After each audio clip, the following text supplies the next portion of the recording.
Friends. We're just friends. So don't go.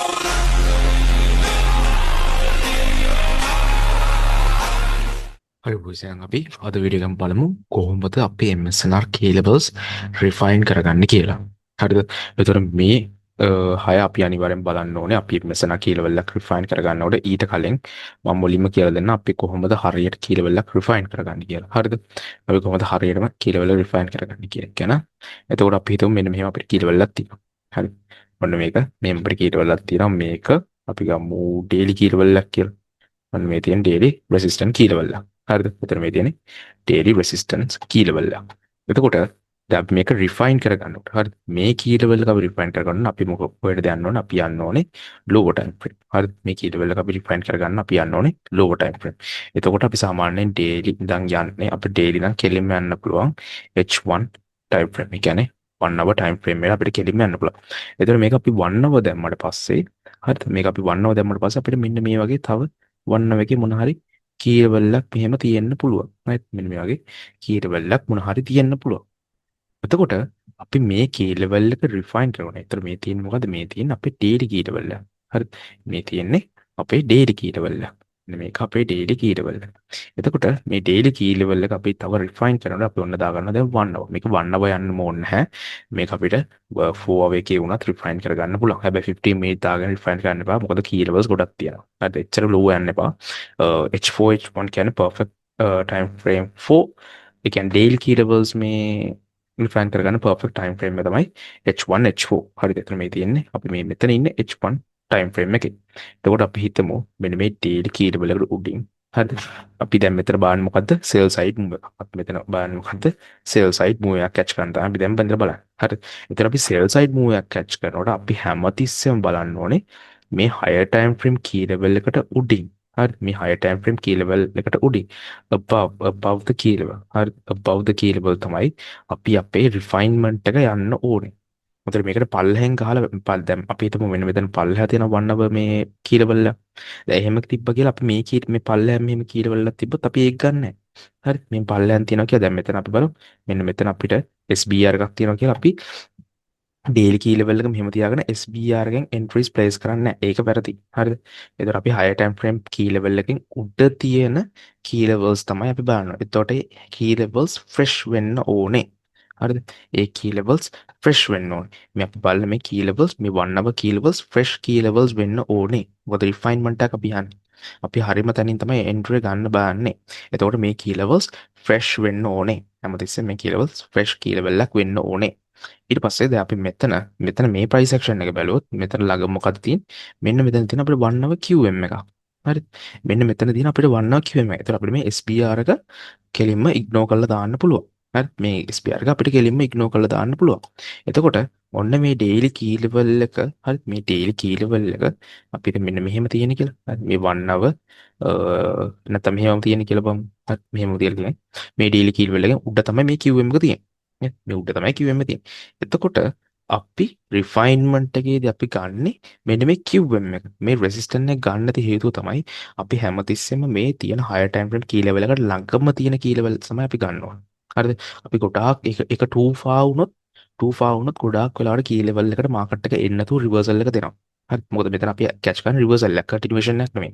හරිද? එතකොට අපිට ඒ කියන්නේ අර key level එක ඒ කියන්නේ refine කරපු key level එක ගොඩාක් දුර නම් තියෙන අපේ high time frame key level එකත් එක්ක බලනකොට ගොඩක් වෙලාවට ඒ key level එකට එන්නේ නැහැ. ඒක නිසා අපි හැමතිස්සෙම high time frame key level එක ළඟම තියෙන key level එක තමයි අපි ගන්න ඕනේ. හැබැයි ඒක high probable වෙන්නත් ඕනේ.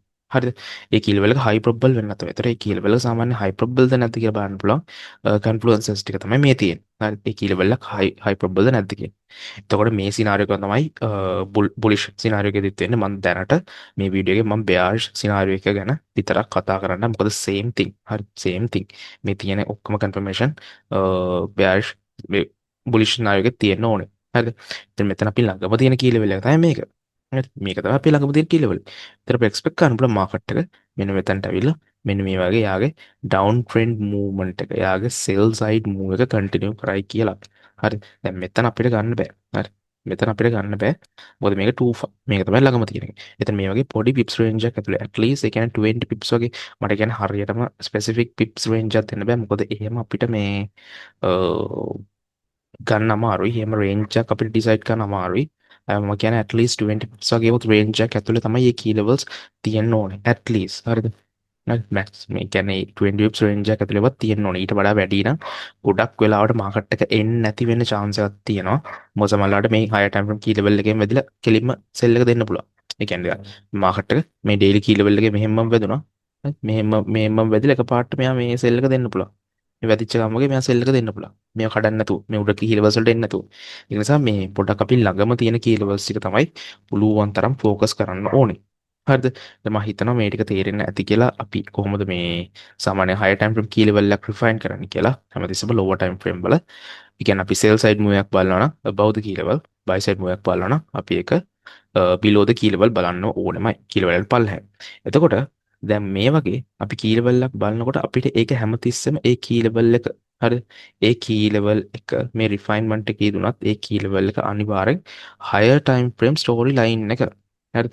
higher time frame story line එකත් එක්ක align වෙන්න ඕනේ. හරිද? දැන් මෙතන මේක sell side move එකක් අපි බලනවා නම් අපේ daily හරිද? daily එක අනිවාර්යෙන් bearish වෙන්න ඕනේ. හරිද? bearish නම් තමයි අපිට මේ sell side move එක ලොකු හොඳ කියන්නේ high probable move එකක් අපිට catch කරන්න පුළුවන්. මොකද daily එක bearish නම් ගොඩක් වෙලාවට අපිට day trade එකක් අල්ලනකොට නැත්තම් day trade එකක් අල්ලන තමයි මොකද scalping වල එච්චර daily බලන්න ඕනේ නැහැ. H1 H4 වලින් බලලා ගහන්න පුළුවන්. හැබැයි අපි day trade එකක් අල්ලනවා ගොඩක් වෙලාවට daily story line එකත් එක්ක align කරලා තමයි අපි අපේ key levels මේ refine කරගන්න ඕනේ. විතර අපි daily එකත් එක්ක align කරලා අපිට පුළුවන් අපේ daily key level එකක් බලලා මම කලින් කිව්වා වගේ 1 hour එකක් refine කරගන්න sell side එකට. හරිද? විතර always look for HTF levels. ඒ කියන්නේ higher time frame key levels. දැන් අපි හිතමු ඔන්න අපි දැන් daily story line එක bearish. හරිද? ඔන්න daily higher time frame story line එක bearish. ඊට පස්සේ මෙතන මෙහෙම තියෙන key level එක අපි දැන් අපිට ඔන්න දාගන්න පුළුවන් H4. හරිද? H4 දාන්න පුළුවන්. එතකොට අපි හිතමු ඔන්න දැන් daily එක ඔන්න දැන් මෙහෙම එනවා structure break කරගෙන එනවා. හරිද? මෙහෙම එනකොට හරි මෙහෙම එනකොට අපිට දාගන්න පුළුවන් H4 එකට. ඔන්න මේ දැන් අද හිතමුකෝ මෙන්න මේ දවස කියලා. ඔන්න මේ දවස්. හරිද? එතකොට අපිට දාගන්න පුළුවන් H4 time frame. ඔන්න අපි දැන් daily දැන් අපි යනවා H4. හරිද? H4 ගියාට පස්සේ මෙන්න මේ daily එකේ ගියපු මේ තියෙන sell side පොඩි move එකක් ගිහලා තියෙන මෙන්න මේක. හරිද? මෙන්න මේක පොඩි sell side move එකක් ගිහලා තියෙන. මෙන්න මේ move එක අපිට H4 දැම්මට පස්සේ මෙහෙම බලා ගන්න පුළුවන්. එක්කෝ අපිට H4 දැම්මට පස්සේ මෙතන H4 QM එකක් හදලා නැත්තම් මෙහෙම ගිහලා resistance එකක් හදලා ඔන්න මෙහෙම sell side move එක දෙනවා. හරිද? මෙහෙම දෙනවා. එතන මේ දෙන්න කලින් අපිට ඕන මෙහෙම දෙයක් බලන්නත් පුළුවන්. ඔන්න මෙහෙම already ඔන්න දැන් build up කරලා ඔන්න දැන් දෙන්න හදන. තාම මේක දීලා නැහැ. මේ move එක දීලා නැහැ. දෙන්න හදන්න දැන්. දැන් මේ H4 time frame එකේ මේ move එක දෙන්න හදන. හරිද? එතකොට හරි එතකොට අපිට expect කරන්න පුළුවන් ඔන්න දැන් මෙහෙන් 4 hour structure break එකක් දුන්නා අපිට. හරි මොනවම අපිට 4 hour structure break එකක් දුන්නා. මෙන්න මේ candle එක close වෙලා structure break එකක් දුන්නා. ඔන්න අපිට දැන් side එක confirm පල්ලෙහා තියෙන මොකක් හරි PDL එකක් හරි මොකක් හරි drawn liquid එකක් තියෙන අපිට මෙතනින් entry එකක් ගන්න පුළුවන්. එතකොට අපි මේක දාන්න ඕනේ ආයේ 1 hour වලට. හරි මේක අපි දාන 1 hour වලට. දැන් 1 hour දැම්මට පස්සේ හරිද 1 hour දැම්මට පස්සේ ඔන්න හිතන්න මෙන්න මේ වගේ price action එකේ තියෙන මේ H4 වගේ මෙතන price action එක තියෙනවා. හරිද? හැබැයි ඔන්න තාම මෙතන අපි හිතමු මෙහෙමම නැතුව හරි මෙහෙමම නැතුව මෙන්න මේ වගේ දෙයක්. ඔන්න ඔහොම දෙයක්. හරි. ඔන්න ඔහොම දෙයක්. දැන් මෙතන ගොඩක් කට්ටිය කන්ෆියුස් වෙනවා. අපි මේ වගේ තියෙනකොට මොන key levelද ගන්න? මේ වගේ key levels දෙකක් තුනක් තියෙනකොට මොන key levelද ගන්න? දැන් අපි මෙහෙම H4 එකේ බැලුවට පස්සේ දැන් මෙතන refinement එකේදී අපිට බලන්න පුළුවන් overlapping key level එක. මම අර කලින් වීඩියෝ එකේ කියලා දීලා තිනවා overlapping key level එක. අපිට බලන්න පුළුවන් overlap වෙන්නේ මොන key level එකද? දැන් අපි හිතමුකෝ මේ forward QM එකත් එක්ක මෙතන මේ මැද තියෙන 1 hour QM එක මේ align වෙනවා කියලා. එතකොට මේක තමයි අපේ refinement එකේදී අපි ගන්න ඕන high probable key level එක. එතන මේකයි අපිට ignore කරලා දාන්න පුළුවන්. අනිවාර්යෙන් මේක ignore කරලා දාන්න පුළුවන් අපිට. කෙලින්ම. මෙතන key level එකත් ignore කරන්න පුළුවන්. මෙතන key level එකත් ignore කරන්න පුළුවන්. අපිට කෙලින්ම ගන්න පුළුවන් මෙතන මේ තියෙන QM එක. ඉතින් අපිට entry එක place කරන්න පුළුවන් මෙතනින් market එක මෙහෙම ආවට පස්සේ drawn liquid යන move එක catch කරන්න පුළුවන්. හරිද? ඒතර ඔය වගේ තමයි අපි හැමතිස්සෙම refinement එක කරන්න ඕනේ story line එකත් එක්ක බලලා. හරිද? higher time frame key levels refine කරන්න ඔන්න ඔහොම. එතකොට never trade against the trend. හරිද? trend එකට against බලන්න එපා trades. හරිද? trend friendly trades විතරක් බලන්න. counter trend trades බලන්න එපා. මොකද මේ දැන් ලොකු ට්‍රේඩ් එකක් කරනවා. වර්ණය 1 to 5 RR එකකින් වගේ එක්සිට් වෙනවා නම් ඒක ප්‍රශ්නයක් නැහැ. හැබැයි ඔයා ලොකු ට්‍රේඩ් එකක් නම් ගොඩාක් ඩ්‍රෝන් ලික්විඩ් වගේ අල්ලන්න යනවා නම් කවුන්ටර් ට්‍රේඩ් එකක් එහෙම අල්ලන්න යනවා නම් එහෙම කරන්න එපා. එක්ක පොඩි RR එකකින් එක්සිට් වෙන්න 1 to 5 මිනිමම් තියලා පොඩි RR එකකින් එක්සිට් වෙන්න. නැත්තම් ඒ කියන්නේ ඇග්‍රෙසිව් ට්‍රේඩ් මැනේජ්මන්ට් පාරක් යන්න වෙනවා. හරි ඕගොල්ලන්ට ඇග්‍රෙසිව් ට්‍රේඩ් මැනේජ්මන්ට් පාරක් යන්න වෙනවා. ඒ වගේ යනවා. ඒ කියන්නේ හැමතිස්සෙම SL එක ට්‍රේඩ් කරන්න වෙනවා. නැත්තම් බ්‍රේක් ඉවන් තදටම දාන්න වෙනවා මාකට් එක හැරෙනකොටම. ඒ වගේ පොඩි පොඩි දේවල් දෙකක් තියෙනවා. ඔයා කවුන්ටර් ට්‍රෙන්ඩ් ට්‍රේඩ්ස් ගත්තාම හරිද රිස්ක් එක මැනේජ් කරන්න ඕනේ මාරු විදියට. ඒකත් එක්ක key openings හරිද? ඒතර අපේ තියෙනවා key openings. එතකොට මම සාමාන්‍යයෙන් කීලෝ වල රිෆයින් කරනවා. මම හැමතිස්සෙම බලනවා key openings හරිද? key openings කියන්නේ අපේ true day opening එක. හරිද? මොකද මම ගොඩක් වෙලාවට ලන්ඩන් එකේ ට්‍රේඩ් කරන ඉතින් මම බලන්නේ true day opening එකයි candle opening එකයි තමයි මම බලන්නේ. හරිද? මම ලන්ඩන් එකේ ට්‍රේඩ් කරන හින්දා මම බලන්නේ true day opening එකයි candle opening. ඒත් true day opening එක වෙන්නේ midnight opening එක ඊට පස්සේ candle opening එක වෙන්නේ 6. එතකොට මේ times දෙක තමයි මම මගේ true day candle true day opening එක candle opening එක තමයි බලන්නේ මගේ key openings වලට. එතකොට දැන් අපි හිතමු ඔන්න මාකට් එක මෙහෙම යන්න කියලා. ඔහොම තියෙන. හරි. ඔන්න ඔය වගේ තැනක තියෙන. එතකොට අපේ true day opening එක තියෙනවා මෙතන. හරිද? ඔන්න දැන් මාකට් එක below the true day opening තියෙන. ඔන්න අපි දැන් අපේ candle opening එක මෙතන තියෙන. ඔන්න මාකට් එක candle opening එකයි true day opening එකයි දෙකටම below තියෙන. ඔන්න මෙතන අපිට key level එකක් තියෙනවා. ඒතර මේ වගේ key level එකකින් හරිද? මේ වගේ key level එකකින් අපි entry එකක් ගන්නවා කියන මේක මාර high profile. හරිද?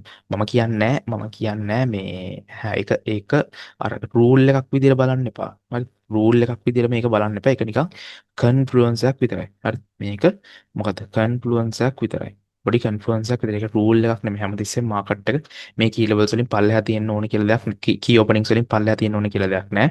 මේක පොඩි කන්ෆ්ලුවන්ස් එකක් විතරයි. ඔයගොල්ලෝගේ වින් රේට් එක බූස්ට් කරන්න. මොකද මම මේක ඇප්ලයි කරාට පස්සේ මගේ මාර විදිහට වින් රේට් එක වැඩි වුණා. හරිද? මේක ඔයගොල්ලන්ටත් ඇප්ලයි කරලා බලන්න පුළුවන්. ඒතර කී ඕපනින්ග්ස් වලට පල්ලෙහා යන අපිට බලන්න පුළුවන්. buy trades බලන්න පුළුවන්. ඒතර key openings වලට උඩින් නම් තියෙන්නේ අපිට පුළුවන් sell trade එකක් බලන්න. ඒතර ඕවත් මම use කරනවා මගේ refinements වලට. හරිද? ඒතකොට ඒකයි ඊට පස්සේ timing. හරිද? timing. ඒතකොට timing වලට හරිද? timing වලට මම personally use කරනවා. හරිද? එක 1 am use කරනවා. ඊට පස්සේ මම 3 am use කරනවා. ආයි 6 am use කරනවා. ආයි 6 am use කරනවා. ආයි 9 am එක මම use කරනවා. ඒතර මේ ටික තමයි මම personally trade කරන times ටික. ඒතර මේ වෙලාවේ තමයි අපිට CRT setups වගේ ගොඩක් වෙලාවට set වෙනවා මෙන්න මේ times ඇතුලේ. ඒතර අපිට මේ times ටික refine කරගන්නත් පුළුවන්. හරිද? එතන මම timing ගැන ඉස්සරහට වීඩියෝ එකක් ගේනවා. මොකද personally මම times ගැන ගොඩක්ම deep කියලා දෙන්න මගේ mentorship එකේ students ලාට තමයි. මොකද ඒගොල්ලෝ ඒක pay කරලා ඒගොල්ලෝ ගන්න දෙයක් මට ඒක free share කරන්න අමාරුයි. මොකද නැත්නම් ඒතකොට ඒගොල්ලෝන්ට අසාධාරණයක් වෙන හින්දා මම ඒක free share කරන්න. හැබැයි මම මෙයාගේ සාමාන්‍යයෙන් මේ වගේ times ටිකක් මම දෙන්න ඕගොල්ලන්ට මේ හොඳ high probable times. හරිද? මේවා ගැන deep කතා කරනවා mentorship එක ඇතුළේදී. කැමති කට්ටිය join වෙන්න පුළුවන්. දැන් අලුතෙන් එකක් start කරලා තියෙන්නේ. කැමති කට්ටියට mentorship එකට join වෙන්න පුළුවන්. මට message එක දාන්න. ඔක්කොම details ටික මම description එකේ දාලා තියෙනවා. එතකොට මෙන්න මේ times ටික හොඳයි ඕගොල්ලොන්ට trades බලනවා. මොකද මේ හොඳ high probable times ගොඩක්ම gold එකේ. හරි. gold එකේ ගොඩක්ම හොඳ high probable times මේවා. මේ වගේ මේ times වලට මම හොඳ entries දෙනවා gold එක. හරි. superior entries දෙනවා මේ times වලට. මාද පෙන්නන මාද ගත්ත gold entry මේ time and price බලලා තමයි align කරලා තමයි ගත්තේ. 6 am CRT එකෙන් තමයි මම ගත්තේ. ඒක liquidity. හරිද? අපි හැමතිස්සෙම liquidity බලන්න ඕනෙමයි. අපි මේ ට්‍රේඩ් එක කැප්චර් කරනකොට අපි අනිවාර්යයෙන්ම liquidity බලනවා. ඒතර මේ liquidity concept එක ගැන මම ඉස්සරහට වීඩියෝ එකක් ගන්න liquidity inducement අපි මොනවද බලන්න ඕනේ. කියන අපි කොහොමද බලන්න ඕනේ. ඒ දේවල් කොහොමද inducement එකක් වෙන විදිහ ගැන මම ඔයගොල්ලන්ට ඉස්සරහට වීඩියෝ එකක් අරන් එන්නම්. ඒතර මම ඒකයි මම මේ වීඩියෝ එක ඉවර කරන්න කලින් හරිද? refinements එකේදී ඔච්චර තමයි තියෙන්නේ. හරිද? ඕනකට වඩා ඒ කියන්නේ මාකට් එක දිහා බලාගෙන ඕනකට වඩා refine කරන්න යන්න එපා. එහෙම කරොත් ඔයාලට trade එක miss වෙන එක විතරයි වෙන්නේ. ඒතර ඕගොල්ලන්ට ගොඩක්ම බලන්න තියෙන්නේ timing, liquidity හරි key level එක. හරි timing liquid හරි key level. ඔයා timing align කරාට පස්සේ ඔයාට හරි key level එක identify කරගන්න ලේසි. liquid align කරාට පස්සේ ඒත් හරි key level එක අයිඩෙන්ටිෆයි කරගන්න ලේසි. ඒතර ඔය දෙකකට ඔය තුනම ගානට බ්ලෙන්ඩ් වුණාට පස්සේ ඔයාලට පර්ෆෙක්ට් එන්ට්‍රි එකක් ගන්න පුළුවන්. හරිද? ඒතර මම අද ගත්ත ගෝල්ඩ් ට්‍රේඩ් එක පෙන්නන්නම් ඔයගොල්ලන්ට. එතකොට මේක 1 to 5 RR ට්‍රේඩ් එකක් මම ගත්තේ මොකද ඩිසෙම්බර් ප්‍රයිස් ඇක්ෂන් එක හින්දා මට මේ ලොකු ට්‍රේඩ්ස් අල්ලන්න කිසි උවමනාවක් නැහැ. මොකද කියන්නේ කොහොමත් ප්‍රොෆිට් නම් ප්‍රොෆිට්. හරිද? ඒක RR එක කොහොම වුණත් ප්‍රොෆිට් නම් ප්‍රොෆිට්. අනික 1 to 5 එකක් ගහනකොට මම හොඳ A+ setups බලලා ගහන්නේ. ඒතර මම පොඩක් විස් කරලා ගහනවා 1 to 5 හින්දා. හරි දැන් 1 to 20ක් වගේ මෙතන කැච් ගන්න තිබ්බ ලස්සන්ට ඒෂියන් ලෝ එකේ ඉඳන් ඒෂියන් හයි එකට පර්ෆෙක්ට් 1 to 20 RR ට්‍රේඩ් එකක්. හරිද? එහෙම කරේ නෑ මේ කැච් ගන්න. ඉතින් ඕන තරම් කන්ෆ්ලුවන්සස් තිබ්බා. හැබැයි එහෙම කරේ නැත්තේ අර එක ඩිසිප්ලින් එකක් විදිහට මම දැන් රූල් එකක් විදිහට මම ඒක දාගන්න තියෙන්නේ 1 to 5 වලින් මම එක්සිට් වෙනවා. ගෝල්ඩ් එකේ 100 පිප්ස් වලින් මම එක්සිට් වෙනවා කියන එක මම රූල් එකක් විදිහට දාලා තියෙනවා. හරිද? එතකොට ඕගොල්ලොන්ට දැන් කියලා දීපු දේවල් ටිකම තමයි මම මේවට ඇප්ලයි කරලා මේ ට්‍රේඩ් එක මම කැප්චර් කරේ. හරිද? එතකොට මෙතනට අපි 1 hour එකට දැම්මට පස්සේ ඔයගොල්ලෝ මෙතන පේනවා මම මේ කැප්චර් කරලා තියෙන 6 am CRT එක. එතකොට මම කියවන ඔකට high probable entries දෙනවා කියලා. අද 1 am එක මිස් වුණා. හරිද? 1 am එක මිස් වුණා කියන්නේ 1 am එක දුන්නේ නැහැ CRT එක. එතකොට මෙතන මම ආයෙ කැප්චර් කරා. මෙතන තියෙන මේ 6 am මේ CRT එකෙන් තමයි මම ගෙහුවා. හරිද? මෙතන මම 6 am CRT එක තමයි මම කැප්චර් කරලා තියෙන්නේ. ඒතර ඔයගොල්ලන්ට පේනවා. හරිද? ඔයගොල්ලන්ට පේනවා මෙතන ගෝල්ඩ් එක. ඒතර මෙතන මේ ලික්විඩිටි ඇප්ලයි කරලා තියෙනවා මම. මෙතන මේ අපිට තියෙනවා ලෝ රෙසිස්ටන්ට් ලික්විඩි හදලා තමයි මාකට් එක ආවේ. හරිද? ලෝ රෙසිස්ටන්ට් ලික්විඩි හදලා එතකොට මෙන්න මෙතන අපිට තියෙන ලෝ එකක්. හරිද? මෙන්න මේ ලෝ එක ඔක්කොටම පේනවා. මේ ලෝ එක හොඳ ඉන්වෙස්ට්මන්ට් පොයින්ට් එකක්. හරිද? මේ ලෝ එකට ගොඩාක් ට්‍රේඩර්ස්ලා මැනිපියුලේට් කරා. කියන ඔයගොල්ලෝ හිතන්නේ දැන් මේ වගේ ලෝ එකක් තියෙන ගොඩක් ට්‍රේඩර්ස්ලා මොකද කරන්නේ? මෙතන ඉඳන් ගහන මෙන්න මෙතන ඕඩර් බ්ලොක් එකක් තියෙනවා. ගහනවා මේ ලෝ එක ටාගට් කරලා. මේ තව ගහනවා. බ්‍රේක් අවුට් එක දෙන පාර්ට් එක ගහනවා මේ ලෝ එක ටාගට් කරලා. මොකද කරේ අන්තිමට මාකට් එක මේ ලෝ එක ගන්න නැතුව මේක ගෝල්ඩ් එකේ හොඳ යුනික් බිහේවියර් එකක් ගෝල්ඩ් එකේ. ඔය වගේ මැනිපුලේෂන් එක යන්න තියෙන පැත්තට යනවා. හරි. එතන මම higher time frame buyers එක බලාගෙන මම refine කරපු විදිහත් මම පෙන්නන්නම්. හරිද? example එකක් විදිහට. ඔන්න අපි දැන් daily දැම්මට පස්සේ නේද? daily දැම්මට පස්සේ මට daily එකේ දාපු ගාම් පෙවුනේ මෙන්න මේක. හරි. daily එකට මම අද ආපු ගාම් පෙවුනේ මෙන්න මේක. daily මොකද්ද මේ? මේ තියෙන daily imbalance එකක්. හරිද? මේ තියෙන්නේ මේක අපිට ගන්න පුළුවන් මේක Mondayද? නෑ මේක Friday. ඒතර මේක end dog එකක් විදිහට අපිට ගන්න පුළුවන්. හරිද? new day opening gap එකක් විදිහට මේක ගන්න පුළුවන්. ඒතර ඒකයි මේ ඔකට පේන මෙතන මේ ගෝල්ඩ් එක ප්‍රීවියස් ඩේලි ලෝ එක අරගෙන තමයි මේක ටැප් උනේ. ඒතර ප්‍රීවියස් ඩේලි ලෝ එකක් කරන සාමාන්‍ය ඉම්බැලන්ස් එක ටැප් වෙනවා කියන්නේ අපිට ගොඩක් දුරට බයි සයිඩ් මූව් එකකට යන්න පුළුවන්. මම කියන්නේ මේ වගේ. හරි. මේ වගේ බයි සයිඩ් මූව් එකකට යන්න පුළුවන්. ඒතර ෆෝර් දැම්මට පස්සේ මට මෙතන කිසිම කී ලෙවල් එකක් නැහැ. මේ පැත්තේ තියෙනව ගන්න බෑ. හරි. මට මේ රේන්ජ් එක ඇතුලේ මට කිසිම කී ලෙවල් එකක් නැහැ. හරි. ඒතර ඒකත් හරි. ඊට පස්සේ මට මෙතන 1 hour එකේ දැම්මට පස්සෙත් මට කිසිම කී ලෙවල් එකක් නැහැ. හරිද? ඒතර මට කිසිම කී ලෙවල් එකක් නැත්තම් එක්ක මම මේ දවස් අතාරින්න ඕනේ නැත්තම් මම අලුතෙන් කී ලෙවල් එකක් හදනකම් ඉන්න ඕනේ. හරිද? ඒතර මට මෙතන අලුතෙන් කී ලෙවල් එකක් හැදුවේ නැහැ. හරිද? මට මෙතන අලුතෙන් කී ලෙවල් එකක් හැදුවේ නැහැ. අනික මට මේක මිස් වුණා. මොකද මම නිදාගෙන හිටියේ මට මේක මිස් වුණා. ඊට පස්සේ මෙතන ආයෙ මං ආවේ කෙලින්ම 6 am එකට. හරිද? 6 am CRT එක ફોකස් කරන් තමයි ආවේ. ලස්සනට ටයිම් ඇන්ඩ් ප්‍රයිස් වැඩ කරා. මෙතන ලස්සනට මන්න පහේ කැන්ඩල් එක හැදුවා. පහේ කැන්ඩල් එකේ ලෝ එක ගත්තා. හයේ කැන්ඩල් එකෙන් මෙතන අපිට 1 hour සපෝට් එකක් හැදුවා. හතේ කැන්ඩල් එකෙන් ටැප් වුණා. මේ ලස්සනට බයි එක දුන්නා. අපි හිටියේ මේ මිඩ්නයිට් ඕපනින් එකට පල්ලා. අපි හිටියේ කෙලින් මිඩ්නයිට් ඕපනින් ප්‍රයිසස් වලට පල්ලා. මිඩ්නයිට් ඕපනින් එකට පල්ලා ඒෂියන් ලෝ ස්විප් කරලා තිබ්බේ අපිට ටාගට් තියන්න පුළුවන් අනිත් ඒෂියන් ලෝ එක අපිට ඒෂියන් හයි එක අපිට ටාගට් තියන්න පුළුවන්. දැන් මේක හොඳ පර්ෆෙක්ට් A+ setup එකක් time and price හැමදේම perfectly වැඩ කරලා තියෙනවා. ඒතර ඔය වගේ තමයි මම normally මගේ refinements යන්නේ. වැඩි දේවල් බලන්නේ වැඩි දේවල් හිතන්නේ නැහැ. මොකද අපි time එක trade කරනකොට වැඩි දේවල් හිතන්න දෙයක් නැහැ. හරිද? අපි trade කරන time එක මොකද මම ඔකට කලින් වීඩියෝස් වලත් කියලා තියෙනවා මාකට් එකට ටයිම් එක මැනිපුලේට් කරන්න බෑ. යාට මැනිපුලේට් කරන්න බලන් ප්‍රයිස් එක. හරිද? මෙයා මෙතන ප්‍රයිස් එක මැනිපුලේට් කරලා ටයිම් එක ලයින් වුණා විතරයි. දැක්ක ලස්සන්ට මෙයාගේ බයි සයිඩ් මූව් එක දුන්නා. හරිද? ඒතකොට ඕක තමයි බොයිස් අද ට්‍රේඩ් එක. මම හිතනවා මේ රිෆයින්මන්ට්ස් ටික ඔයගොල්ලන්ට තේරෙන්නේ නැති කියලා ඔයගොල්ලන්ට ඒ කියන්නේ තේරුණා මදි වගේ නම් මට පොඩ්ඩක් කමෙන්ට් එකක් දාන්න. මට ඒක තව වඩා ස්ලෝ ඔයගොල්ලන්ට කියලා දෙන්න පුළුවන්. එතකොට බොයිස් ඒකයි සෝරි මේ වීඩියෝ එකක් අප්ලෝඩ් කරන්න බැරි වුණාට ටික කාලයක් මට වීඩියෝ එකක් අප්ලෝඩ් කරන්න බැරි වුණා. මේ එහෙනම් මතක් කරගන්න channel එකට subscribe පාරක් දාන්න like එකක් දාන්න උගොන්ට next video එකෙන් හරි නැත්නම් මේ වීඩියෝ එක තේරුම් නැති මොන හරි තිබ්බොත් කමෙන්ට් එකක් දාන්න නැත්නම් මගේ details ටික තියෙනවා මගේ WhatsApp number එක එහෙම උගොන්ට මොන හරි තේරුම් නැත්නම් මට personal message එකක් දාන්න මම උගොන්ට ඒ ටික explain කරලා දෙන්නම් හරිද එහෙනම් boys අපි අලුත් වීඩියෝ එකකින් හම්බෙමු